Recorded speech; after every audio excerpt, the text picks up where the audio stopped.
The small town of Ravenswood was alive with joy as the wedding day of Daniel Carter and Emily Hayes approached. Friends, family, and even distant acquaintances were eager to witness what was described as the event of the year. Emily was admired by everyone.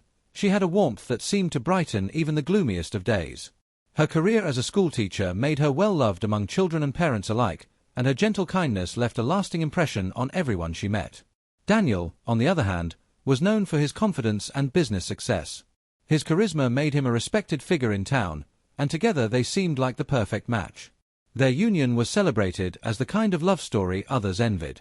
The morning of the wedding brought with it clear skies and a golden sun that bathed the countryside in light. Guests arrived in their finest clothes, marveling at the grand estate decorated with roses and delicate white lace. Photographers captured every detail: the gleam of the rings, the rows of neatly arranged chairs, and the breathtaking arch where vows would soon be exchanged. Excitement buzzed through the air like electricity, and everywhere people whispered about how this day marked the beginning of a fairy tale. Inside the bridal suite, Emily prepared with a glow that matched the sunlight outside. Her dress was a vision of elegance, her smile radiant. Daniel greeted guests with practiced charm, shaking hands and thanking everyone for sharing in their joy. Nothing appeared out of place, nothing seemed unusual.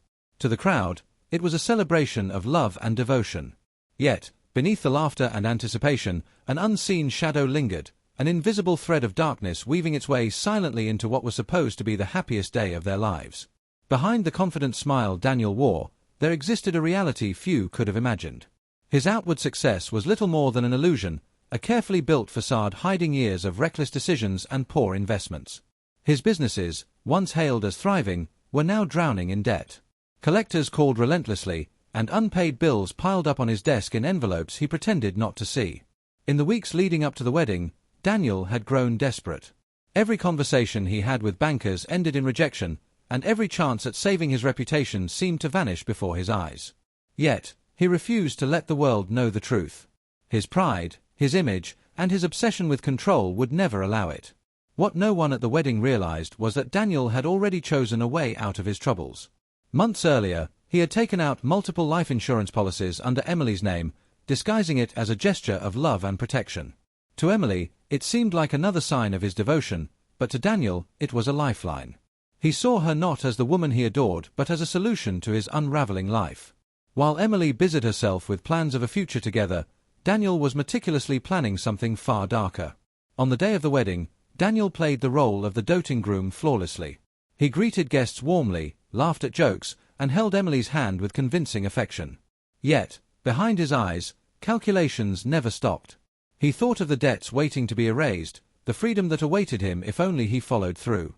Every toast, every smile, every promise spoken aloud hid a sinister truth: this was never about happily ever after for him. For Daniel, the wedding was nothing more than the stage for a carefully constructed deception that would soon turn deadly. The ceremony began with a sense of pure magic. Guests stood as Emily walked down the aisle, her white gown shimmering in the soft afternoon light. Every eye was on her, and every heart seemed to swell with admiration. Daniel waited at the altar, his smile unwavering, though his hands betrayed him with a faint tremor. To the crowd, it looked like nerves, the kind every groom feels before saying "I do." No one suspected the storm brewing beneath his composed exterior. As vows were exchanged, the air seemed charged with emotion. Applause filled the hall when they were pronounced husband and wife, and for a brief moment, it appeared to be a perfect union. The reception hall glowed with celebration. Music played, glasses clinked, and the newlyweds were showered with love. Guests laughed and danced while photographers captured every joyous detail. Emily floated through the evening, her happiness radiating with each step. Daniel remained close, always by her side, though his demeanor shifted subtly as the night went on. Observant guests noticed him growing quieter, his eyes distant, as though he were weighed down by something only he understood. The highlight of the evening was meant to be the couple's first dance. The band struck its opening notes, and the crowd gathered eagerly around the floor. Just as Emily reached for Daniel's hand, the lights flickered once, then again.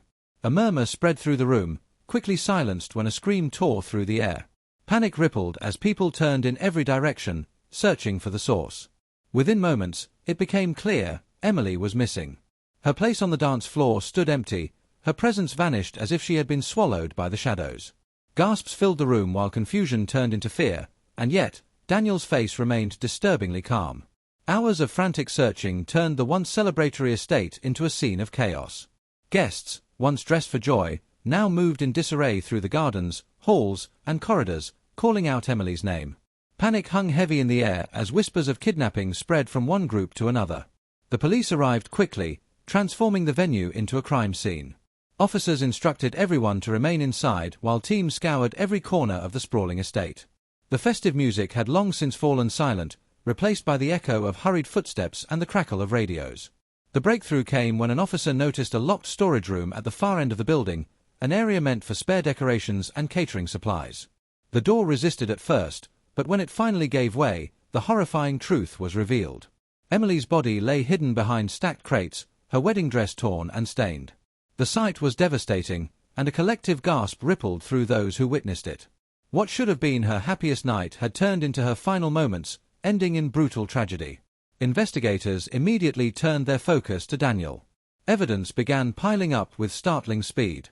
His fingerprints were smeared across the door handle of the storage room, and his phone contained cryptic searches about life insurance payouts and debt clearance. Tucked neatly in his briefcase, officers discovered documents showing Emily's large insurance policies, signed only months before. The web of lies that Daniel had spun so carefully unraveled in front of everyone. As the groom was led away in handcuffs, stunned silence filled the estate. Guests who had once cheered for the couple now stood frozen in disbelief. The fairy tale wedding had become a nightmare, and the man they had celebrated only hours before was now revealed as a murderer. The shock of that night never faded from Ravenswood. What had been planned as a joyous celebration became the darkest tragedy the town had ever witnessed. The grand estate, once a symbol of beauty and romance, stood abandoned in the years that followed. Its once bright halls were left to decay, the silence inside broken only by the creak of doors and the whisper of wind through broken windows. For those who had been there, the memory of Emily's lifeless body in her wedding dress haunted them endlessly. Guests spoke of it in hushed voices, unable to reconcile how quickly love had turned into violence. Daniel's trial drew national attention. The courtroom was filled with both supporters of Emily and curious onlookers desperate to understand how such a crime could unfold. Prosecutors painted him as a manipulative man who valued money over human life, while the defense attempted to argue stress and desperation drove his actions. The evidence, however, was overwhelming. Fingerprints, financial records, and insurance documents left little doubt about his intentions. When the verdict was read, guilty of murder, there was no relief, only a grim sense of justice served. Daniel was sentenced to life in prison without the possibility of parole, his once bright reputation reduced to ashes. Despite the trial's conclusion, Ravenswood struggled to heal. Memorials for Emily were built around town, with her former students creating murals that celebrated her kindness and love for teaching. Parents spoke of her as a role model, a reminder of goodness stolen too soon. Her story became a cautionary tale, one that carried a chilling lesson: evil can hide in plain sight, wearing the mask of charm and love. For the people who lived through it, the wedding of Daniel and Emily would never be remembered as a union of two souls, but as the day happiness was destroyed by betrayal and greed.